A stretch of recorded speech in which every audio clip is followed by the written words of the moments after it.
So this video, what we're going to do is cover the last two steps, or last two general steps of interpreting a passage of Scripture. So when we're interpreting a passage of Scripture, what we want to look at, as we already said, its overall context in Scripture, overall context in the book. We want to look at the genre. We want to look at the word order, the word usage, and then lastly, we want to look at the historical context and theological consistency of our interpretation. So these will, in a sense, be benchmarks or indicators whether or not we have reached the correct interpretation, because we need to be reaching an interpretation that's consistent with Scripture and with the rest of Scripture, and that is consistent with the historical context in which it was written. So what we'll look at first is the historical context. Writing is stuck in time. And there's a lot of Scripture that needs historical context to understand, or at least understand the emphasis. Some good resources to do this, as I've been saying through the entirety of these videos, is commentaries and study Bibles really help you understand the historical context, because they will point things out in history that was going on at this time that will help maybe a light bulb go off or something click for you when they're writing this. So to give you an example of this, let's jump over to 1 Timothy chapter 3, verses 14 and 16 through 16. What Paul says here is, I hope to come to you soon, but I am writing these things to you so that if I delay, you may know how one ought to behave in the household of God, which is the church of the living God, a pillar and buttress of the truth.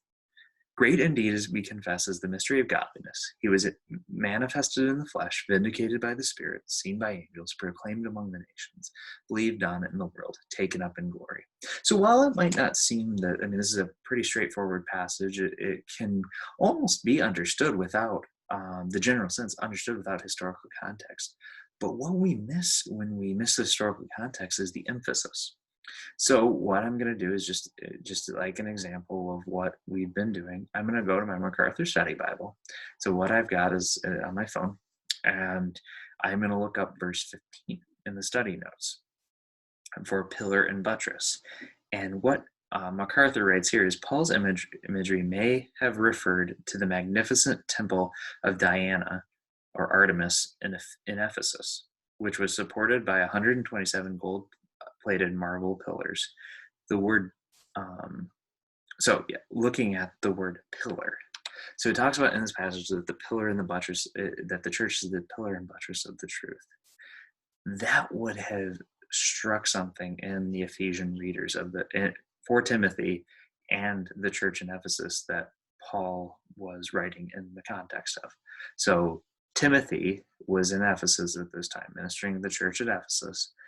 And when Paul writes a pillar, it's not that he's saying something that, not saying that it's replacing the temple of Diana or anything like this, but that pillar, Paul knew that pillar would have been significant, at least in the minds of the Ephesian readers, or the mind of Timothy. He might have even been able to see one of the pillars of this temple when he was reading it. We don't know exactly where he was at in the city, but that would have added some emphasis to the interpretation, or to the meaning, or to Paul's intention in writing this.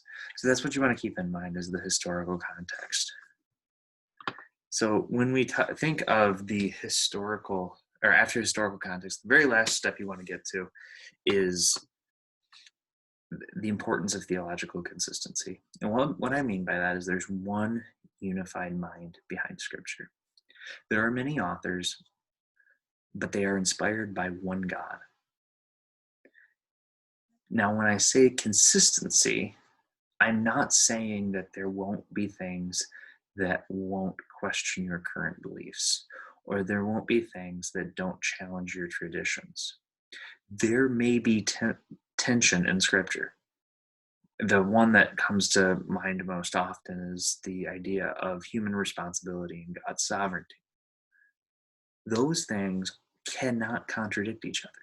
There's a lot of tension between them, that they're very difficult in especially for Western minds, to be able to piece together and create this cohesive consistency.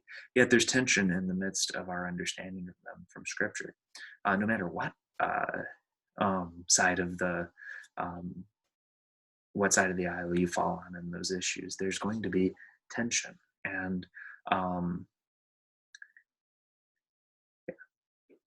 what I'm trying to say here, though, is your interpretation will never lead you to believe something contrary to a clear teaching of Scripture. Um, the interpretation may challenge your traditional belief, but it isn't going to challenge another teaching of Scripture. I hope that makes sense, because what you want to remember is that Scripture is going to be consistent with itself. It can't contradict itself.